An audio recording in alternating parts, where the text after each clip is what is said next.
Hi hello friends, ನಮಸ್ತೆ. ಎಲ್ಲರೂ ಹೇಗಿದ್ದೀರಾ? ಎಲ್ಲರೂ ಚೆನ್ನಾಗಿದ್ದೀರಾ ಅಂದ್ಕೊಂಡಿದ್ದೀನಿ. ಹೋಪ್ ನಾನು ಕೂಡ ಚೆನ್ನಾಗಿದ್ದೀನಿ. Welcome back to my YouTube channel. Friends, ಎಲ್ಲರೂ ಚೆನ್ನಾಗಿದ್ದೀರಾ ಅಂದ್ಕೊಂಡು ಭಾವಿಸ್ಕೊಂಡು ಇವತ್ತಿನ ಒಂದು ವಿಡಿಯೋನ ಸ್ಟಾರ್ಟ್ ಮಾಡಿಬಿಡೋಣ. ಸ್ನೇಹಿತರೆ, ಗೃಹಲಕ್ಷ್ಮಿ 11ನೇ ಕಂತು ಸಾಕಷ್ಟು ಜಿಲ್ಲೆಗಳಿಗೆ ಬಿಡುಗಡೆಯಾಗಿದೆ. ಒಂದು 5% ಮಹಿಳೆಯರಿಗೆ ಗೃಹಲಕ್ಷ್ಮಿ 11ನೇ ಕಂತು ಹಣ ಹೋಗಿಲ್ಲ. ಏನು ಪ್ರಾಬ್ಲಮ್ ಆಗಿದೆ, ಯಾಕೆ ನಿಮಗೆ ಹಣ ಬಂದಿಲ್ಲ ಅದನ್ನು ತಿಳಿಸ್ಕೊಡ್ತೀನಿ. ಮತ್ತು ಗೃಹಲಕ್ಷ್ಮಿ 12ನೇ ಕಂತು ದಿನಾಂಕ ಫಿಕ್ಸ್ ಆಗಿದೆ ಸ್ನೇಹಿತರೆ. ಯಾವಾಗಲಿಂದ ಬಿಡುಗಡೆ ಅನ್ನೋದನ್ನು ಕೂಡ ತಿಳಿಸ್ಕೊಡ್ತೀನಿ. ಮತ್ತು ಇವತ್ತು ಎಷ್ಟು ಜಿಲ್ಲೆಗಳಿಗೆ ಗೃಹಲಕ್ಷ್ಮಿ 12ನೇ ಕಂತು ಹಣ ಬಿಡುಗಡೆ ಮಾಡ್ತಿದ್ದಾರೆ ಅನ್ನೋದನ್ನು ಕೂಡ ತಿಳಿಸ್ಕೊಡ್ತೀನಿ. ವಿಡಿಯೋನೆಲ್ಲೂ ಕೂಡ ಸ್ಕಿಪ್ ಮಾಡಬಾರ್ದು. ಸ್ಕಿಪ್ ಮಾಡೋದು ಅಂದರೆ ವಿಡಿಯೋನ ಕಟ್ ಮಾಡಿ ನೋಡಿದ್ರೆ ನಿಮಗೆ ಫುಲ್ ಇನ್ಫಾರ್ಮೇಷನ್ ಅರ್ಥ ಆಗಲ್ಲ. ಅರ್ಧ ವಿಡಿಯೋ ನೋಡಿದರೆ ಅರ್ಧ ಇನ್ಫಾರ್ಮೇಷನ್ ಅರ್ಥ ಆಗುತ್ತೆ, ಫುಲ್ ವಿಡಿಯೋ ನೋಡಿದರೆ ಫುಲ್ ಇನ್ಫಾರ್ಮೇಷನ್ ಅರ್ಥ ಆಗುತ್ತೆ. ಸೊ ಹೇಳೋದು ಏನಂದರೆ, ಬಿಗಿನಿಂದ ಹೆಂಡ್ ತನಕ ವಿಡಿಯೋ ವಾಚ್ ಮಾಡಿ. ಇಷ್ಟ ಆದರೆ ದಯವಿಟ್ಟು ಲೈಕ್, ಕಮೆಂಟ್, ಶೇರ್ ಮಾಡಿ. ಇನ್ನೂ ನನ್ನ ಚಾನಲ್ನ ಸಬ್ಸ್ಕ್ರೈಬ್ ಮಾಡ್ಕೊಂಡಿಲ್ಲ ಅಂದರೆ ದಯವಿಟ್ಟು ಸಬ್ಸ್ಕ್ರೈಬ್ ಮಾಡ್ಕೊಳ್ಳಿ.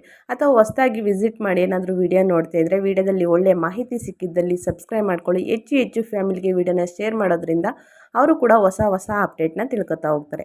ಓಕೆ, ತಡ ಮಾಡೋದು ಬೇಡ, ವಿಡಿಯೋನ ಸ್ಟಾರ್ಟ್ ಮಾಡಿಬಿಡೋಣ. ಸ್ನೇಹಿತರೆ, ಇವತ್ತು 28 ಜಿಲ್ಲೆಗಳಿಗೆ ಗೃಹಲಕ್ಷ್ಮಿ 12ನೇ ಕಂತು ಹಣ ಬಿಡುಗಡೆ ಮಾಡ್ತಾ ಇದ್ದಾರೆ. ಯಾವ ಜಿಲ್ಲೆಗಳು ಅನ್ನೋದನ್ನು ತಿಳಿಸ್ಕೊಡ್ತೀನಿ. ಇದರ ಜೊತೆಗೆ ಗೃಹಲಕ್ಷ್ಮಿ 11ನೇ ಕಂತು ಹಣ ಸಾಕಷ್ಟು ಜಿಲ್ಲೆಗಳಿಗೆ ಹೋಗಿದೆ. ಇನ್ನು 5% ಮಹಿಳೆಯರಿಗೆ ಹೋಗಿಲ್ಲ. ಯಾವ ಕಾರಣ ಅನ್ನೋದನ್ನು ಕೂಡ ತಿಳಿಸ್ಕೊಡ್ತೀನಿ ಸ್ನೇಹಿತರೆ. ನೀವು ಗೃಹಲಕ್ಷ್ಮಿ 11ನೇ ಕಂತು ಹಣ ಬಂದಿಲ್ಲ ಅಂದರೆ ಏನು ಮಾಡಬೇಕು ಅಂತಂದರೆ, ನೀವು ತೆರಿಗೆ ಪಾವತಿ ಮಾಡ್ತಿಲ್ಲ ಅಂತಂದರೆ ಮಹಿಳಾ ಮತ್ತು ಮಕ್ಕಳ ಅಭಿವೃದ್ಧಿ ಇಲಾಖೆಗೆ ಹೋಗಿ ನೀವು ಅರ್ಜಿ ಕೊಡಬೇಕಾಗುತ್ತೆ. ಆ ಕಾರಣದಿಂದಲೂ ನಿಮಗೆ ಗೃಹಲಕ್ಷ್ಮಿ 11ನೇ ಕಂತಾಗಲಿ ಪೆಂಡಿಂಗ್ ಹಣ ಆಗಲಿ ಬಂದಿರಲ್ಲ. ಗೃಹಲಕ್ಷ್ಮಿ 12ನೇ ಕಂತು ಹಣ ಬರಬೇಕು ಅಂತಂದರೆ ಸ್ನೇಹಿತರೆ, ಇದೆಲ್ಲ ಕಡ್ಡಾಯವಾಗಿ ಆಗಿರಬೇಕು. ಇದರ ಜೊತೆಗೆ ಕಂಪಲ್ಸರಿ KYC ಆಗಿರಬೇಕು ಅಂದ್ಬಿಟ್ಟು ಸರ್ಕಾರ ತಿಳಿಸಿದೆ. ಅಂದರೆ ನಿಮ್ಮ ರೇಷನ್ ಕಾರ್ಡ್ಗೆ ಆಗಸ್ಟ್ 31ರ ಒಳಗೆ KYC ಕಡ್ಡಾಯ ಅಂತ ತಿಳಿಸಿದ್ದಾರೆ ಸ್ನೇಹಿತರೆ. KYC ಎಲ್ಲ ಸದಸ್ಯರದು ಅಂತಂದರೆ ರೇಷನ್ ಕಾರ್ಡಲ್ಲಿ ಎಷ್ಟು ಮೆಂಬರ್ಸ್ ಇದ್ದೀರಾ ಅವರೆಲ್ಲ KYC ಮಾಡಿಸಿ. ಇದರ ಜೊತೆಗೆ ನಿಮ್ಮ ರೇಷನ್ ಕಾರ್ಡು ಏನಾದರೂ ರದ್ದಾಗಿದ್ದರೆ ಅಥವಾ ತೆರಿಗೆ ಪಾವತಿ ಟ್ಯಾಕ್ಸ್ ಪೇರ್ ಏನಾದರೂ ಕಟ್ತಾ ಇದ್ದೀರಾ ಅಂತ ಅಂದ್ಬಿಟ್ಟು ಏನಾದರೂ ರಿಜೆಕ್ಟ್ ಆಗಿದ್ದರೆ ನಿಮಗೆ ಗೃಹಲಕ್ಷ್ಮಿ ಯೋಜನೆಯಿಂದ ಹಣ ಬರುವುದು ತಡ ಆಗುತ್ತೆ. ಅದಕ್ಕೆ ನೀವು ಮೊದಲೇ ಏನು ಮಾಡಬೇಕು, ಮಹಿಳಾ ಮತ್ತು ಮಕ್ಕಳ ಅಭಿವೃದ್ಧಿ ಇಲಾಖೆಗೆ ಹೋಗಿ ನಾವು ತೆರಿಗೆ ಪಾವತಿ ಮಾಡ್ತಿಲ್ಲ ಅನ್ನೋದನ್ನ ನೀವು ಒಂದು ದೃಢೀಕರಣ ಪತ್ರನ ತಗೊಂಡೋಗಿ ಕೊಡಬೇಕಾಗುತ್ತೆ. ಆವಾಗ ನಿಮಗೆ ಗೃಹಲಕ್ಷ್ಮಿ 11ನೇ ಕಂತಾಗಲಿ 12ನೇ ಕಂತಾಗಲಿ 13ನೇ ಕಂತಾಗಲಿ ಬರ್ತಾ ಹೋಗುತ್ತೆ. ಈ ಕಾರಣದಿಂದನೂ ರಿಜೆಕ್ಟ್ ಆಗಿರುತ್ತೆ ಸ್ನೇಹಿತರೆ. ಇದರ ಜೊತೆಗೆ ಗೃಹಲಕ್ಷ್ಮಿ 12ನೇ ಕಂತು ಎಷ್ಟು ಜಿಲ್ಲೆಗಳಿಗೆ ಬರ್ತಾ ಇರೋದು ಅಂದರೆ, ಇವತ್ತು 28 ಜಿಲ್ಲೆಗಳಿಗೆ ಬಿಡುಗಡೆ ಮಾಡ್ತಾ ಇದ್ದಾರೆ ಸ್ನೇಹಿತರೆ. 2,000 ಹಣನ ಅಂತಂದರೆ ಗೃಹಲಕ್ಷ್ಮಿ 12ನೇ ಕಂತು ಹಣನ ಬಿಡುಗಡೆ ಮಾಡ್ತಾ ಇರೋದು. ಯಾವ ಜಿಲ್ಲೆಗಳು ಅನ್ನೋದನ್ನ ತಿಳಿಸ್ಕೊಡ್ತೀನಿ. ಮೊದಲನೇದಾಗಿ ಉತ್ತರ ಕನ್ನಡ, ಮದ್ದೂರು, ಮಂಡ್ಯ, ಚಿತ್ರದುರ್ಗ, ಕೋಲಾರ, ರಾಯಚೂರು ಜಿಲ್ಲೆ, ಕೊಪ್ಪಳ, ಉಡುಪಿ, ಬೆಳಗಾವಿ ಮತ್ತು ಬಳ್ಳಾರಿ, ಗದಗ, ಬೆಂಗಳೂರು ಕೇಂದ್ರ, ಬೆಂಗಳೂರು ಗ್ರಾಮಾಂತರ, ಬೆಂಗಳೂರು, ಮೈಸೂರು, ಬೀದರ್, ಚಾಮರಾಜನಗರ, ಹಾವೇರಿ ಮತ್ತು ಹಾಸನ, ಉತ್ತರ ಕನ್ನಡ, ಚಿಕ್ಕೋಡಿ, ಧಾರವಾಡ ಇಷ್ಟು ಜಿಲ್ಲೆಗಳಿಗೆ ಗೃಹಲಕ್ಷ್ಮಿ 2,000 ಹಣನ ಜಮಾ ಮಾಡ್ತಾ ಇದ್ದಾರೆ ಸ್ನೇಹಿತರೆ.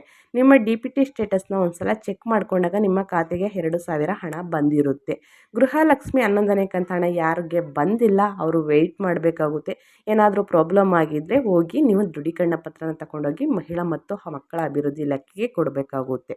ಇದರ ಜೊತೆಗೆ ಸ್ನೇಹಿತರೆ, ಗೃಹಲಕ್ಷ್ಮಿ 11ನೇ ಕಂತು ಸೆಪ್ಟೆಂಬರ್ 1ನೇ ವೀಕ್ ತನಕನೂ ಬಿಡುಗಡೆ ಮಾಡ್ತಾರೆ. ಸೆಪ್ಟೆಂಬರ್ 25ರ ಮೇಲೆ ಗೃಹಲಕ್ಷ್ಮಿ 13ನೇ ಕಂತು ಹಣನ ಬಿಡುಗಡೆ ಮಾಡ್ತೀವಿ ಅಂತ ಹೇಳಿದ್ದಾರೆ. ಇದು ಗೌರಿ ಗಣೇಶ ಹಬ್ಬಕ್ಕೆ ಒಂದು ಭರ್ಜರಿ ಗುಡ್ ನ್ಯೂಸ್ನ ಕೊಟ್ಟಿದ್ದಾರೆ ಅಂತಲೇ ಹೇಳ್ಬೋದು.